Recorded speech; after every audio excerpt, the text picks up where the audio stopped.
Okay, today we're going to talk about the z-table. So funny cartoon, maybe it's funny, maybe it's not. Given y'all recently took a test. So they're talking about grading math scores on a curve. Here's one where everyone fails except me. Here's one where almost everyone fails except me, a little wider. Here's one where the test is so hard, everyone quits school except for me. You already emailed me these over the summer, Jason. You didn't respond, so I wasn't sure you got them. Measures of center and spread apply to density curves as well as to actual sets of observations. The median of a descendant curve is the equal areas point, the point that divides the area under the curve in half, 50% above, 50% below. The mean is the balance point of the curve at which the curve would balance if made of solid material.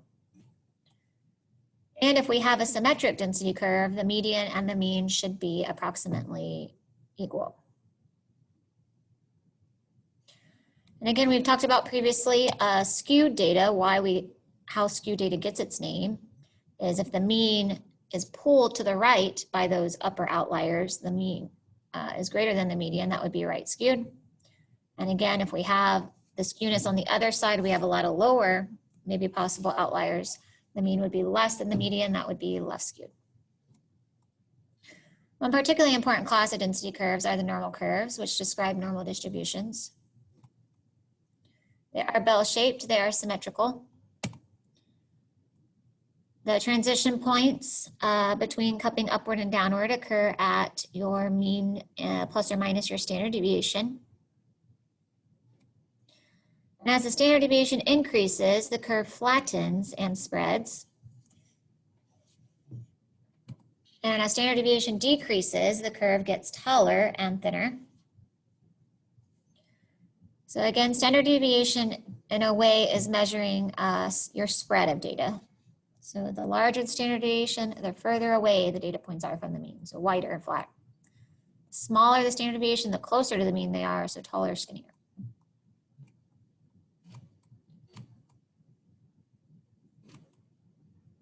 So normal distribution is described by a normal density curve.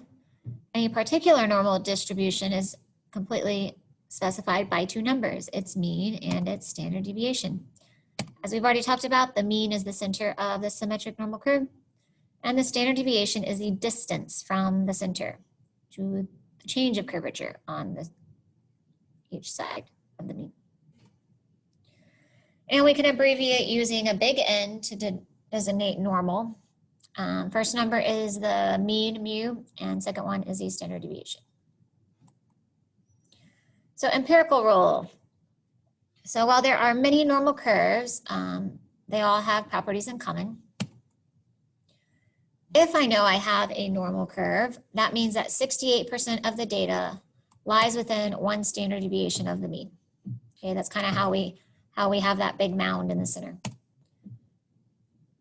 95% of the data lies within two standard deviations of the mean.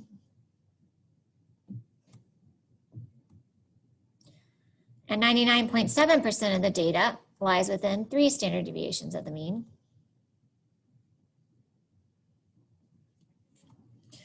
And again, these only work if a curve is normal. Okay, it has to state that word normal.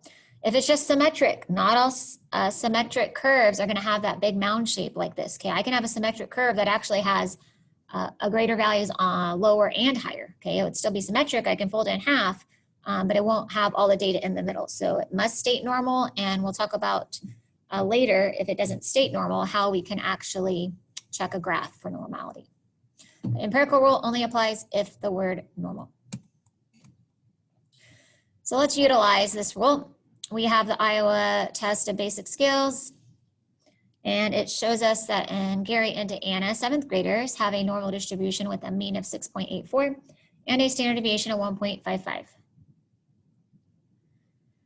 So it's always good to sketch the graph, and we're going to answer what percent of the vocabulary scores are less than 3.74. Well, let's start by sketching the normal curve graph. First off, it says normal. And the mean, which means the number in the middle, is 6.84. Standard deviation of 1.55 means I can take my mean of 6.84. If I add 1.55, one standard deviation away would get me a score of 8.39. Add another 1.55, two standard deviations away would be 9.94. And again, add another 1.55, three standard deviations, 11.49. Again, we can do the same thing on the left-hand side. So if we look at question B, what percentage of scores are less than 3.74? Well, let's figure out how many standard deviations away is 3.74. And 3.74 is two standard deviations to the left. Well, what do we know about two standard deviations? Well, two standard deviations on each side holds 95% of the scores. Well, if 95% is the red part, how much is left over? Well, 100% minus 95 gives me 5% left, but I only want the left half. So divide it by 2, about 2.5% of scores are less than 3.74.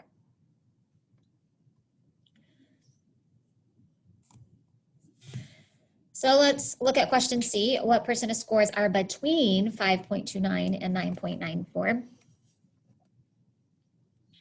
Well, again, if we look at our graph, where is 5.29? That is one standard deviation left. 9.94 is two standard deviations to the right. So there are a variety of ways of how you could do it. One is to say, well, let's utilize one standard deviation. 68%, those that red shaded, is one standard deviation away. And two standard deviations, we're going to have 95% of the scores, right? So if I need to find the green shaded area, I'm going to take 95 and I'm going to subtract the red 68%. And I'm going to divide that by 2 because I do not want to include the left side of the red shaded, right? So that green shaded is going to be 13.5. So how do I find the total percent that are between 5.29 and 9.94? That is going to give us 68 plus 13.5. So 81.5% of the scores are between 5.29 and 9.94.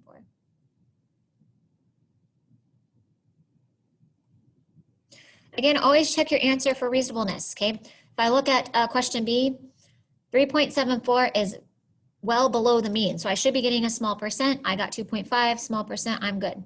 Okay, notice on C, if you're finding values between 5.29, which is less than the mean, all the way to two standard deviations above, I should be getting a much larger percent, or at least more than 50%. So it doesn't take long to kind of give you 30 seconds to look back at your answer, make sure that it looks reasonable. So let's look at another example. The height of a male student is approximately normal, distributed with a mean of 71 and a standard deviation of 2.5. What percent of the male students are shorter than 66 inches? Well, let's draw out a curve. Again, my mean, middle number 71. If I need to get to 66, how many standard deviations away is that? Well, 71 minus 2.5 minus 2.5 gets me to 66. So that is two standard deviations away. Well, using empirical rule, two standard deviations in both directions is 95% of the data. Well, how much is left?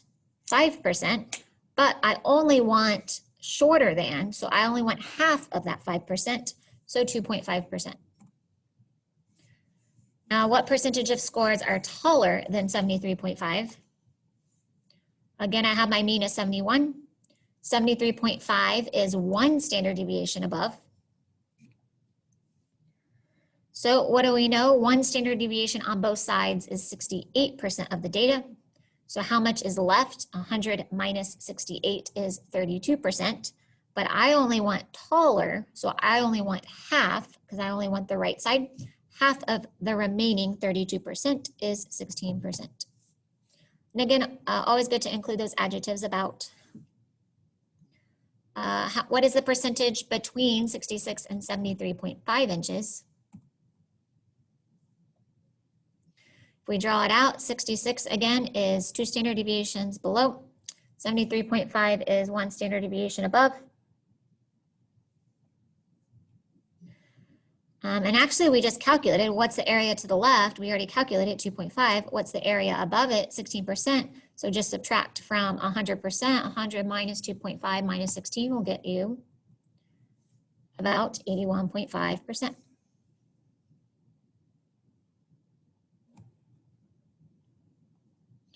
So all normal distributions are the same if we measure in units of size from the mean as center. And again, one thing we can do is we can calculate a z-score. So standard normal distribution will always have a mean. If it's standard normal, we have a mean of 0 and a standard deviation of 1. We can calculate the z-score even if it's not normal, but we're going to see here in a minute a special table that we can use when we do have normal data. But normal distribution has a mean of 0, standard deviation of 1. That is important to know. And think about all your standardized tests, okay? When you take the SAT, when you take your STAR test, they'll always give you a standard score. And what it's doing is it's taking those z-scores and making it have a mean of 0 with a standard deviation of 1. So a nice, pretty bell curve. So what is our z-normal table? It is a table of areas under the standard normal curve.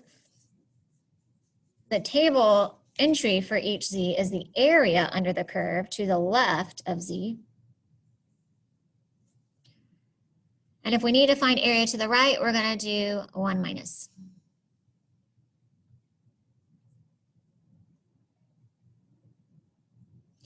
So if I click on the z table,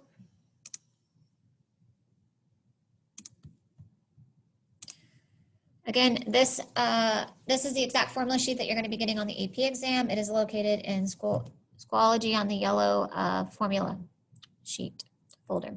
So notice it gives you a variety of different formulas on the first 2 pages.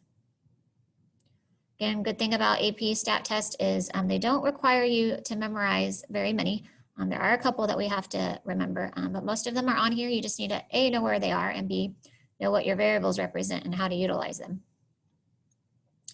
But if you scroll past the formulas, notice we have our table A, Z. And notice we have Z scores here. And all these numbers inside actually represent probabilities under the curve. Notice it gives you a nice pretty bell-shaped curve, and it reminds you that these probabilities are to the left of that Z-score.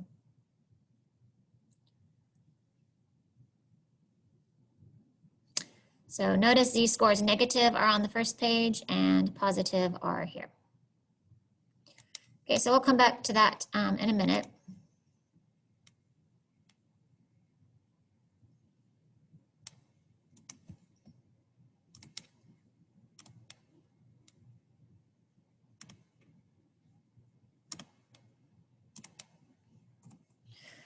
Okay, so how do we utilize the z-score? Well, what if I want to find the probability, the area under the curve, that z is less than 0.81?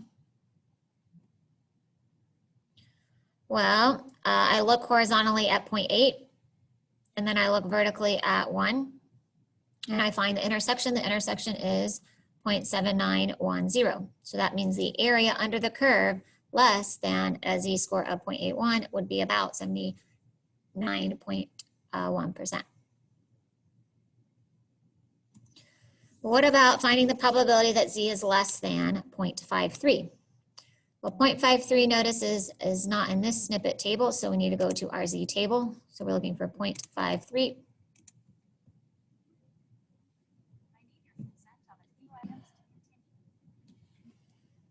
So scroll down to our z table. And 0.53 is the positive z-score, so we find 0.5 in the tens. Hundredths would be 0.03 here, and we get a probability of 0.7019.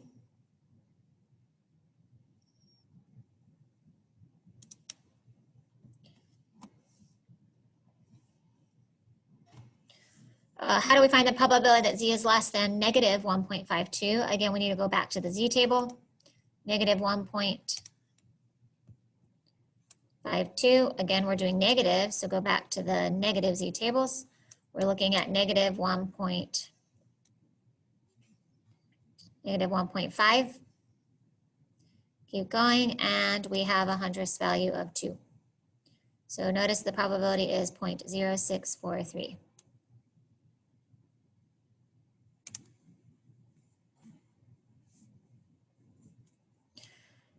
And again, always check your answer for reasonableness. Notice if I'm finding an area less than a negative z-score, a negative z-score has to be left of the mean. So there's no possible way for me to get above 50% there. So always check your answers for reasonableness. So here's the tricky one. What's the probability that z is greater than 1.5? Again, go back to the z table. Positive 1.5, go to the positive side. And notice our probability is 0.9332, but this is probability to the left. We are wanting probability to the right. So we need to subtract it from 1. Always, always, always. If you're finding area greater than equal to, 1 minus what you find in your z-table. So 1 minus 0.9332 will get you a value of 0.0668.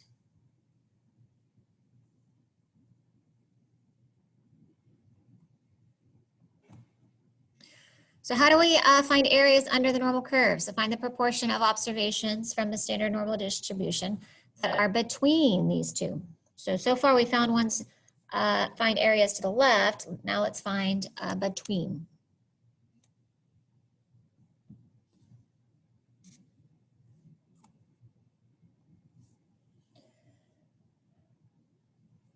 So let's start with the first z-score. We have a z-score of 0.81. If we look inside the z-table for area to the left, again, come to your z-table, 0.81 is 0.7910. As shown, if we find z-score to the left of negative 1.25,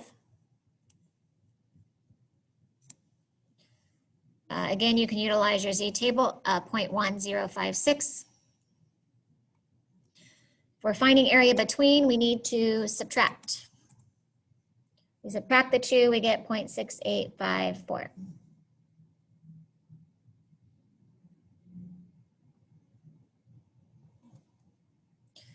So can we find the same proportion using a different approach?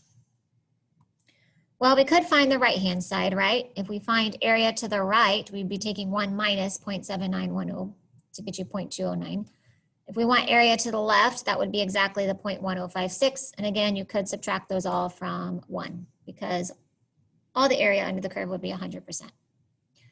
But notice you'll get the same answer either way. We should be getting a probability of 0.6854.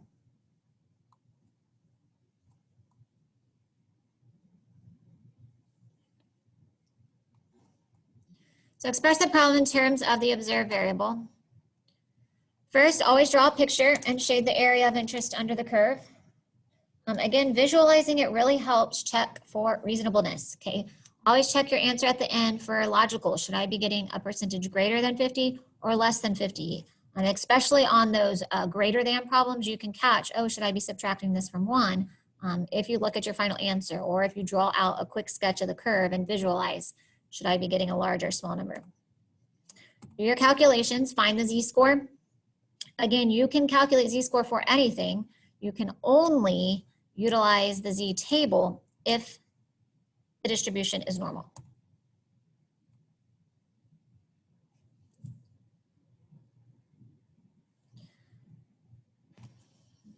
And again, reminder, again, the curve tells you to the left. If you need to find area to the right, you need to do 1 minus. And always, always write your conclusion in the context of the problem. So that means write a sentence. So let's look at an example. Tiger Woods is hitting the golf ball. The distance the ball travels can be described by a mean of 304 and a standard deviation of 8. What percentage of Tiger's drives travel between 305 and 325 yards? So first step is let's draw out a quick sketch. Our mean is 304. 305 is just slightly above that. If we calculate our standard deviation of 8, if we add 8 to 304, we get 312, add another 8, 320, add another 8, 328. So notice 325 is going to be in between there. So not exactly set on our empirical rule. So z-score route is probably easiest for this. So let's find the z-scores. We take our 305 yardage, x minus the mean of 304 divided by 8 will get us 0.13. If we take the other x value yardage of 325 minus the mean 304 divided by 8, we get 2.63. And then we need to look at the z-table. If we look inside the z-table at a z-score of 0.13, so 0.1 tenths, 3 in the hundredths would be 0.5517.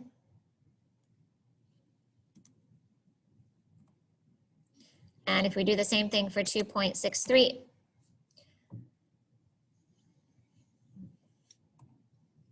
you should find that your probability to the left of 0.13 is 0.9957 or 0.5517. Probability to the left of 2.63 is 0.9957. So here is notation-wise how we write it out. The probability that x is between 305 and 325. It means we're finding the probability that z is between the two z-scores. And 0.99 minus 0.55 is actually the probability from the z-score. Okay. Most common error made is people will just calculate z-scores and then subtract. They forget to look inside the table. So don't make that mistake. But if we subtract out, we get a proportion of 0.444.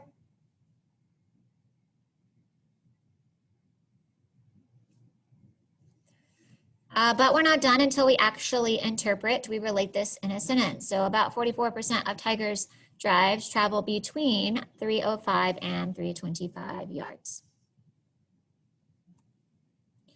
So never assume normality. Okay, the problem must state normal curve, or we have to plot the data. And the easiest way that we will use is on the graphing calculator. You can quickly make a box plot by putting in your data values and list in spreadsheets, and then go to a data plot, quick plot, and then change it to box plot. Again, it doesn't need to be perfectly symmetrical. Okay, it doesn't mean the box needs to be clearly in the middle. The whiskers could be somewhat uneven, but there should be clear skewness, no clear skewness. So I can't definitively say it's left skewed, definitively say right skewed. So approximately symmetric. If I make a box plot and it's approximately symmetric, no outliers, no dots outside the whisker, then I can for sure use the z-table. And again, you could also check that it verifies the empirical rule. That's a less common one for checking normality, but people that like to use empirical rule can utilize that as well.